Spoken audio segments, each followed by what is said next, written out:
All right, we're back at Village Park. I'll see you guys at the top. Wow, they straight up turned this into a dirt road. I wonder if they're gonna do that all the way up.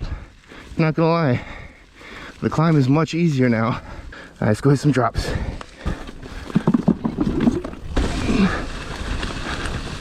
Oh yeah.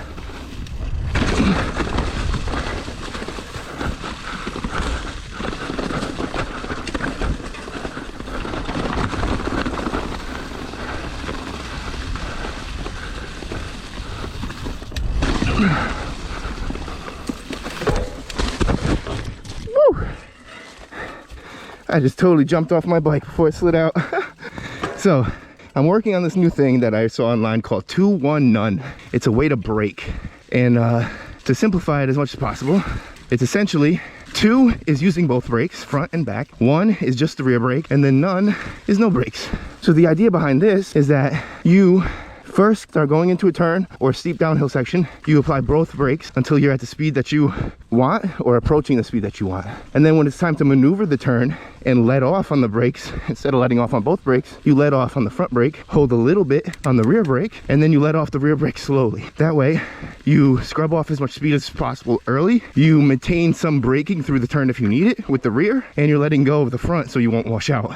Now, I'm clearly far from an expert, but that's what I saw online. That's what I'm gonna be working on today. Let's do it.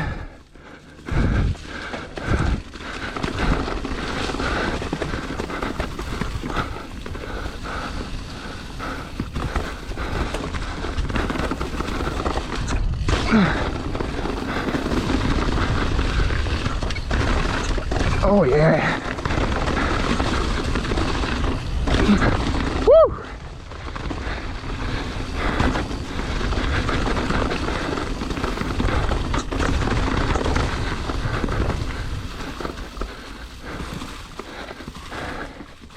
Back up.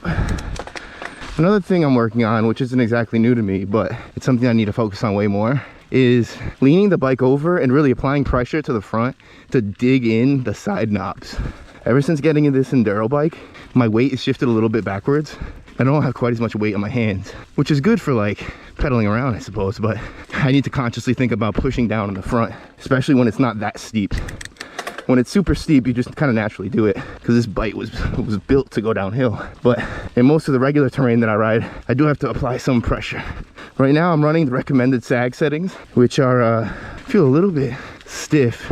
I need to check how many volume spacers are in there by default. It's supposed to be 2, but this is the uncaged model. And the whole point of the YT industry uncaged models is that they're kind of different. They're spec'd like uniquely. See, situations like this where I'm going slightly uphill and there's rocks, I noticed that I don't have as much weight on my front end.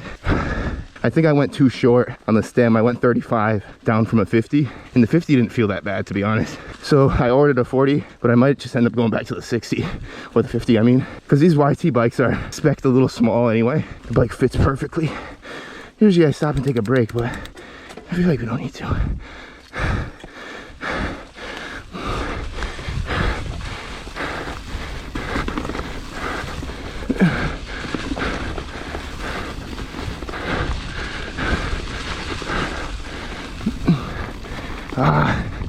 Took that too slow.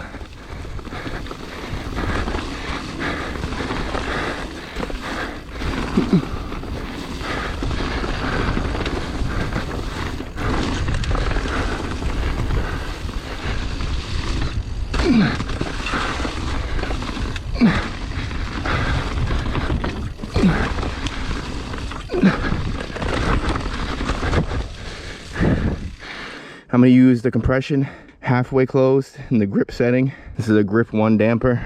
Rear shock fully open. Let's get it.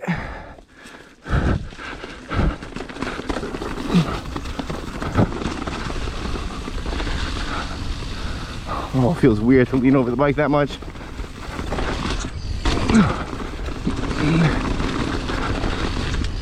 Oh yeah.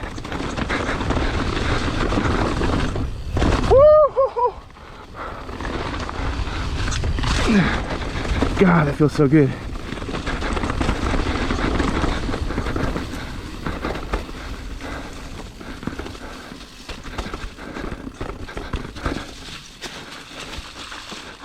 Oh. Yeah, I think the damper halfway close is a little bit better for stuff like that. It just allows me to get a little bit more pop out of the bike. So if you guys haven't seen my last video, I fell pretty hard a couple times at Diamond Hill. I got a big bruise on the inside of my thigh. My left ankle is swollen. My knee hurts. My body's overall just kind of beat up, but it was very fun. I can feel my ankle kind of hurting a little bit when I take big drops, or not even big drops, any drops. So I think we're gonna run downhill one more time, and then I'm gonna go to the XC field loop. Probably do a couple laps of that to get in some more miles. Let's have some fun. Oh shit.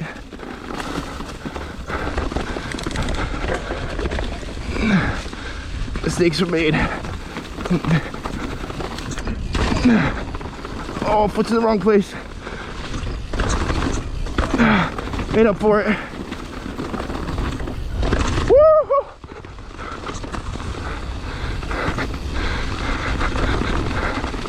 That was unexpected.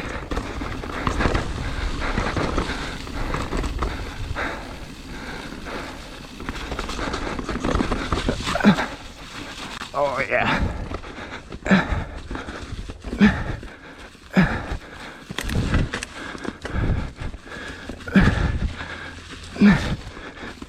Oh yeah. Cleared that. Easy. All right. This is the Power Lines Trail. This is gonna take us to Field Loop and then back out.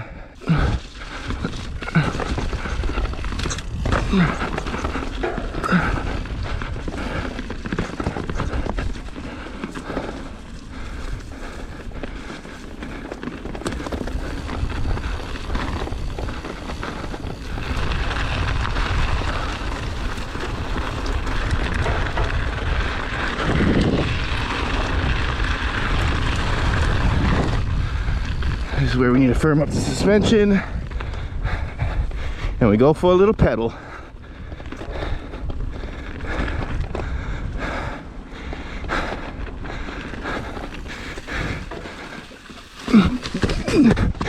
Whoa!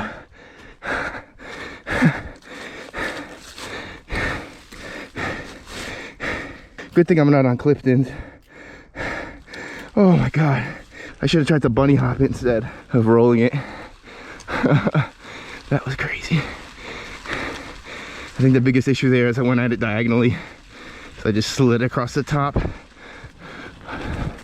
And here we are. This is the XC track. When you want to go fast. Of course, I'm on a 170mm enduro bike. That is 37 pounds. That currently still has tubes in it. And the slowest rolling tires you can put on a bike, but all that means is I gotta put down more watts. No big deal. Go. Oh yeah.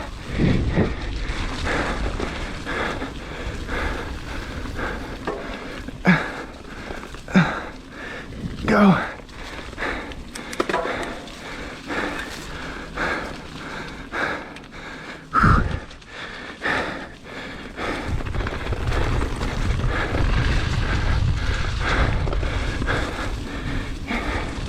Gotta get better at taking that turn. Just lean the bike over more.